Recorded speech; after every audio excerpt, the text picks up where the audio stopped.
PodCastle, episode 717 for Tuesday the 11th of January 2022. The Stiffening by Nicole D. Sconiers. Rated PG-13.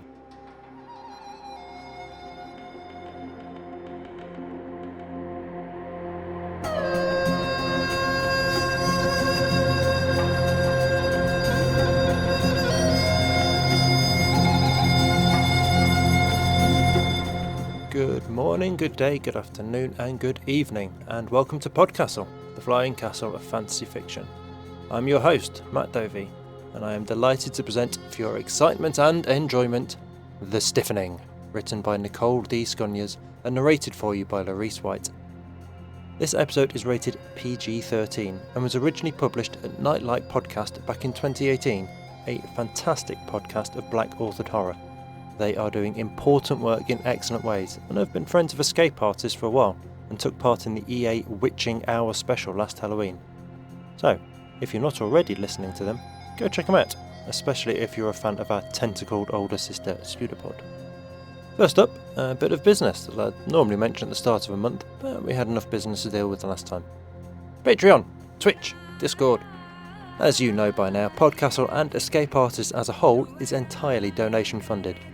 We have run a whole publishing endeavour for well over a decade based entirely on listener generosity, while giving away all our episodes and content for free, which is what you might call a precarious approach.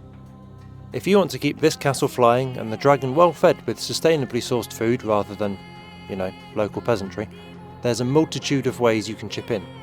Primarily Patreon at patreon.com/EAPodcasts, which gets you a bunch of rewards and benefits, including access to our Discord server at all levels, and premium content and real-life swag if you kick in a bit more.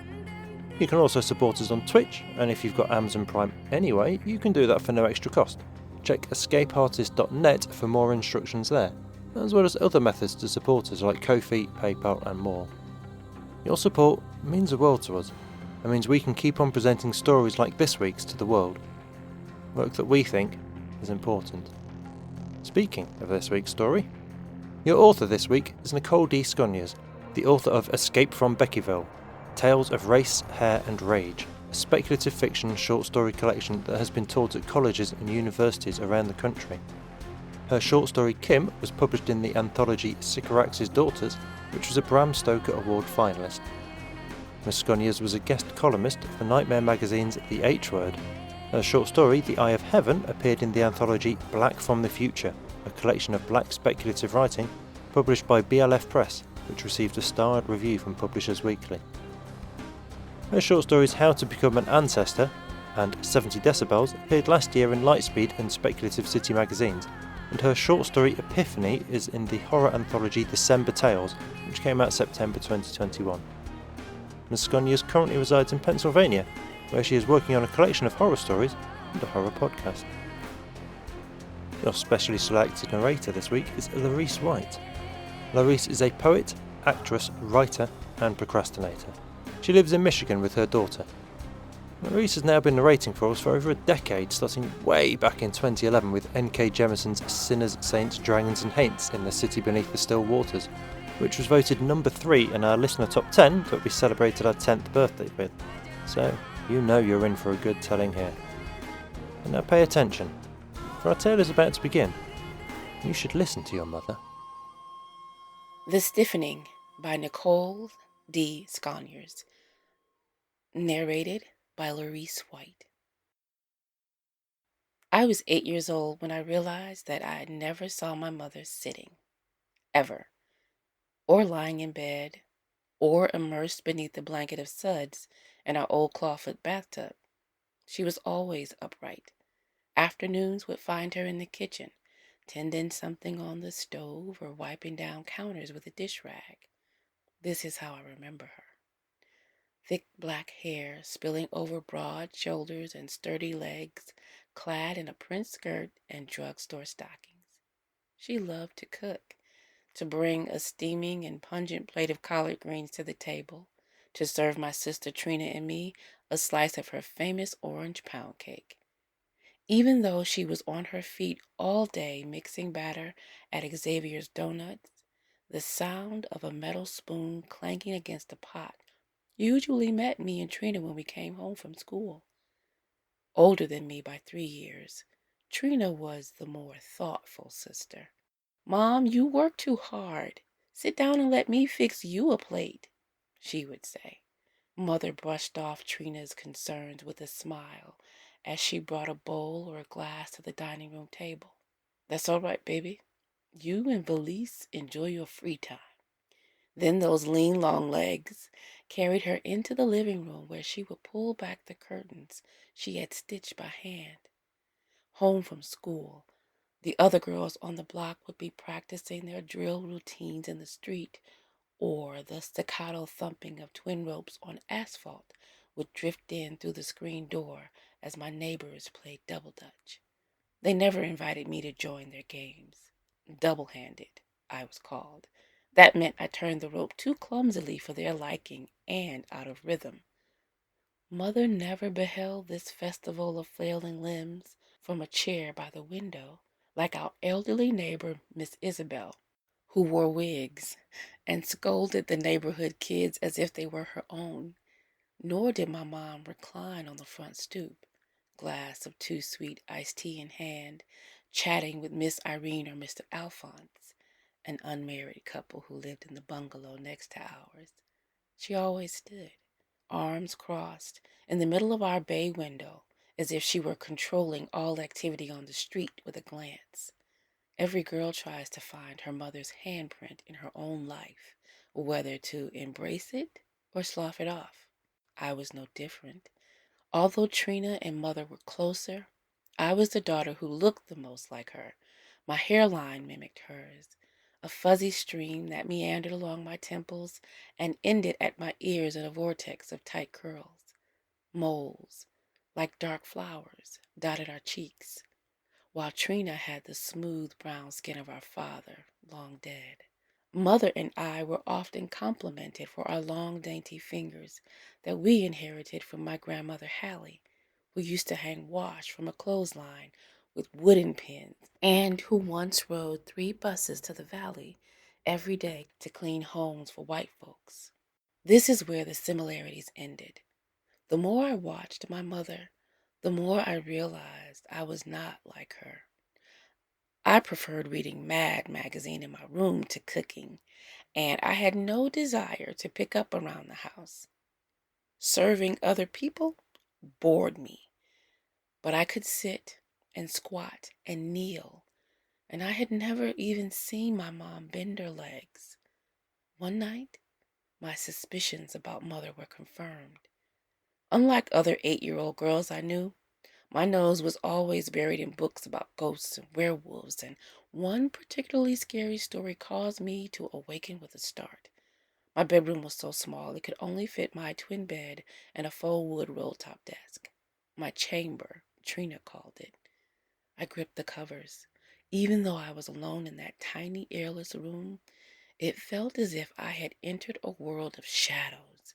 My sister's snores in the room next door sounded like the wheezing of a hungry goblin. After the nightmare melted away, leaving its icy residue against my collarbone, I was too afraid to close my eyes. I needed my mom. When Daddy died the previous year, she discouraged us from coming into her bedroom at night. "Y'all too big to be sleeping with me," she would say, which is why we had rooms of our own. I jumped out of bed, opened the door, and stepped into an artery of darkness.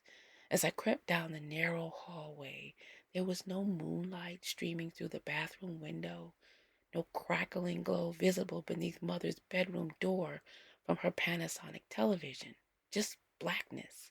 I reached for the knob. My mother's room smelled like rose water.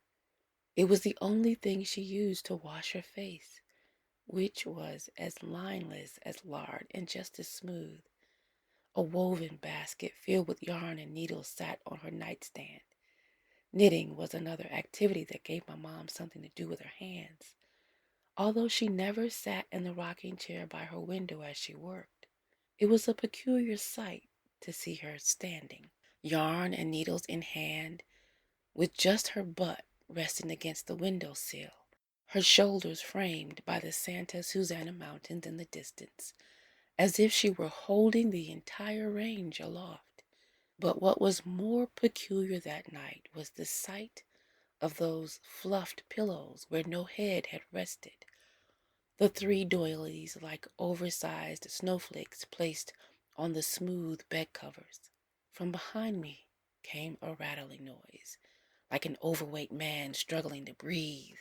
I jumped, more afraid than I'd been when I awakened from my dream. I turned around. Mother was propped in the corner by the edge of the dresser, nearly hidden by her open closet door. That choking noise was coming from her. Her eyes were closed. The closet door, nearly shielding her body, looked like the raised lid of a coffin. I didn't bother to wake her up, to ask why she wasn't asleep in her bed, lying down like a normal mother.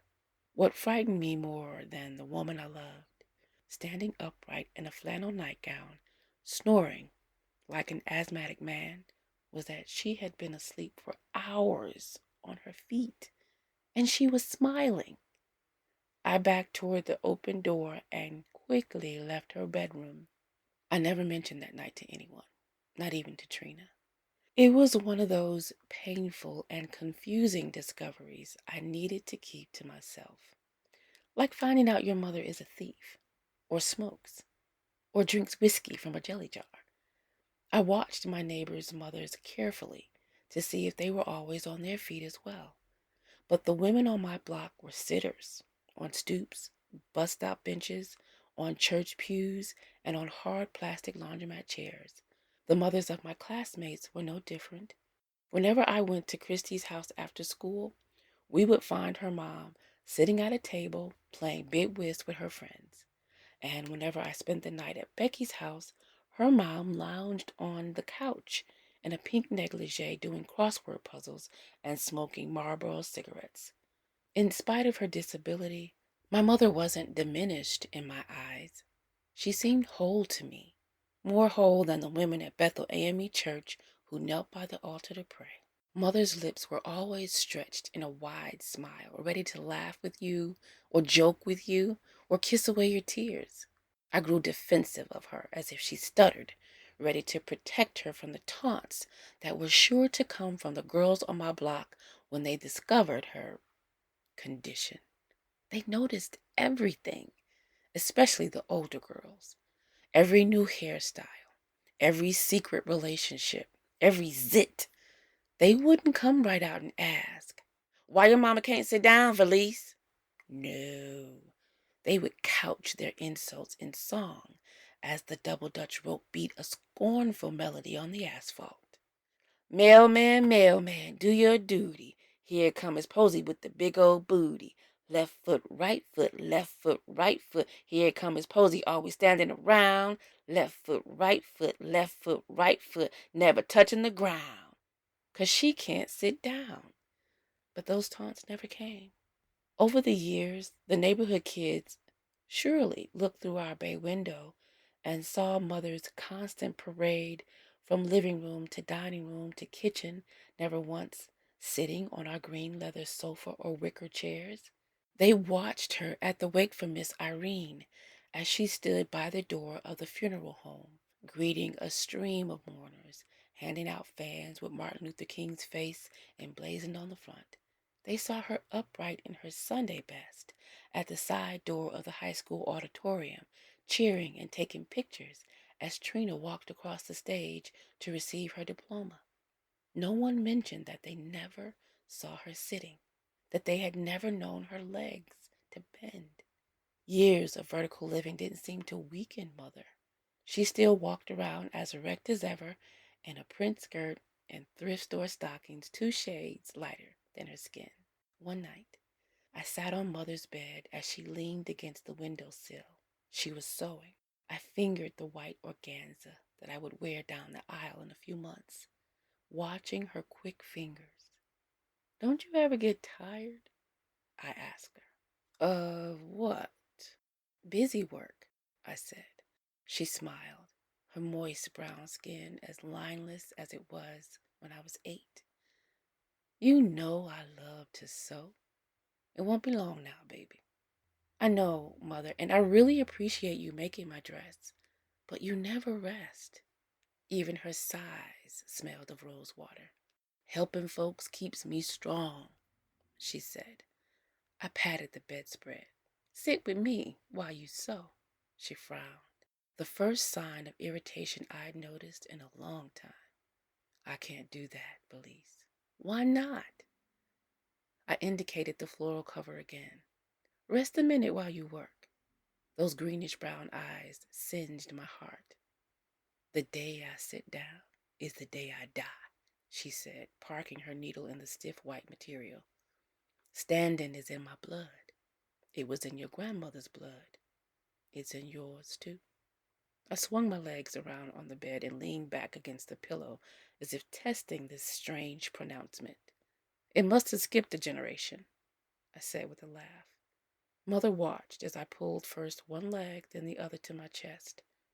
Her eyes dimmed. Then she said, You can't stop the stiffening. It's in the blood. I sat up. What stiffening? Mother resumed her sewing. After a few minutes of burying and retrieving the needle from the fabric, she said, Think of Mom Hallie, baby. I thought of my mother's mother. Her thick gray hair was always wrapped in a scarf, whether she did day work or not.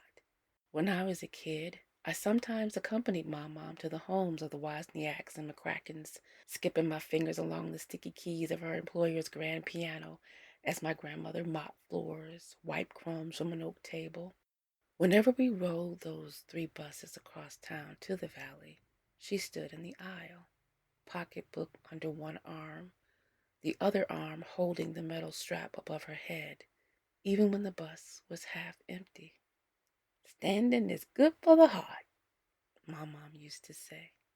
Whenever Trina, Mother, and I went to her house for a visit, my grandmother was always bustling around the kitchen, quick to bring a steaming and pungent plate of collard greens to the table to serve us a slice of her famous orange pound cake.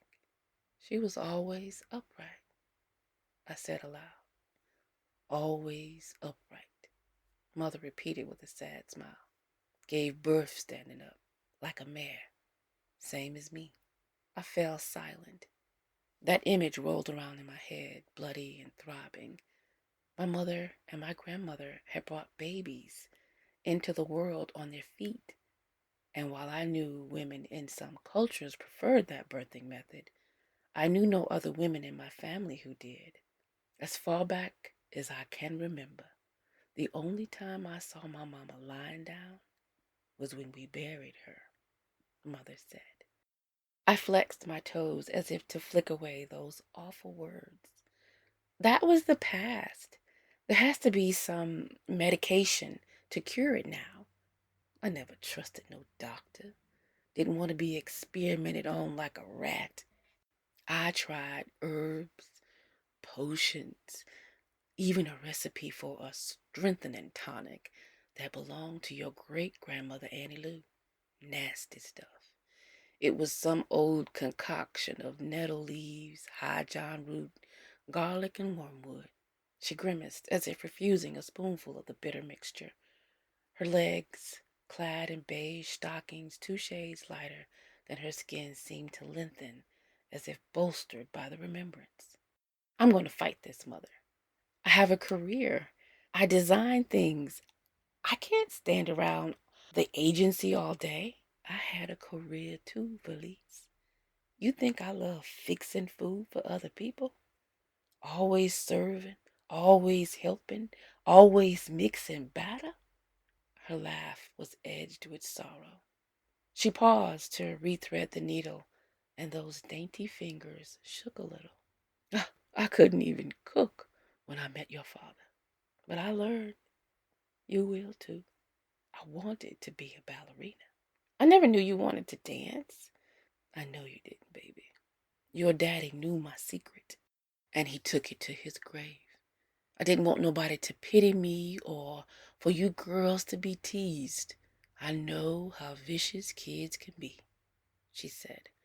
Out the window behind her, a car rumbled down the back alley, skittering gravel in its wake. I had to shape my life around the stiffening. The kitchen was like a pair of stockings or Mom Hallie's earrings, something I wore to seem like a normal woman. I prayed things would be different for you, Trina, but it's not to be. I didn't want to say anything, not yet, but your sister called me a few days ago crying. About what? I said, feeling as if my legs had already begun to tighten. Sensing my terror, Mother pushed away from the window ledge. She leaned forward to touch me. Her fingers grazed my hair like a robot programmed to comfort its human master, but lacking the capacity for empathy or love. Watching that awkward motion, I was transported back to my childhood.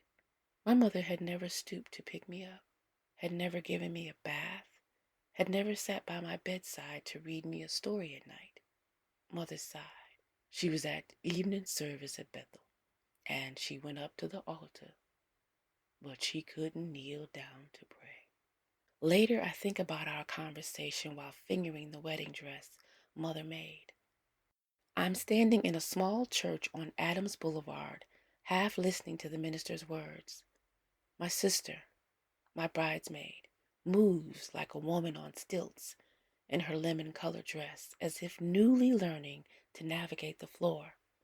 Across the room, Mother wipes away tears. Trina bought her a digital camera for Christmas, and she stands in the back of the sanctuary for the entire ceremony, crying and snapping pictures. Stiffening is in our blood, Mother said. An erect life. A life lived in kitchens, at counters, and in the back of buildings. Standing is good for the heart, Mom Hallie used to say.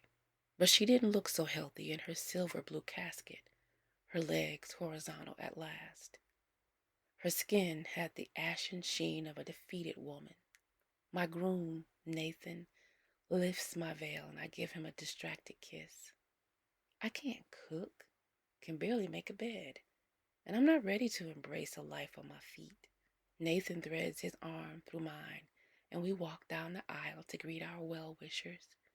It almost feels as if he's pulling me down the wine-red carpet, holding me up, but I know that isn't so. I will be upright for years to come. As we make our way to the back of the building, I feel a curious thickening in my legs, a melding of muscle and bone and blood. It seems as if everyone in the sanctuary can hear the hollow clicking of my knees locking into place, a wooden dirge that rivals the organist's upbeat song. I glance over at Mother standing near the door, the sleek black camera shielding her eyes like a mask. She lowers the camera and blows me a kiss.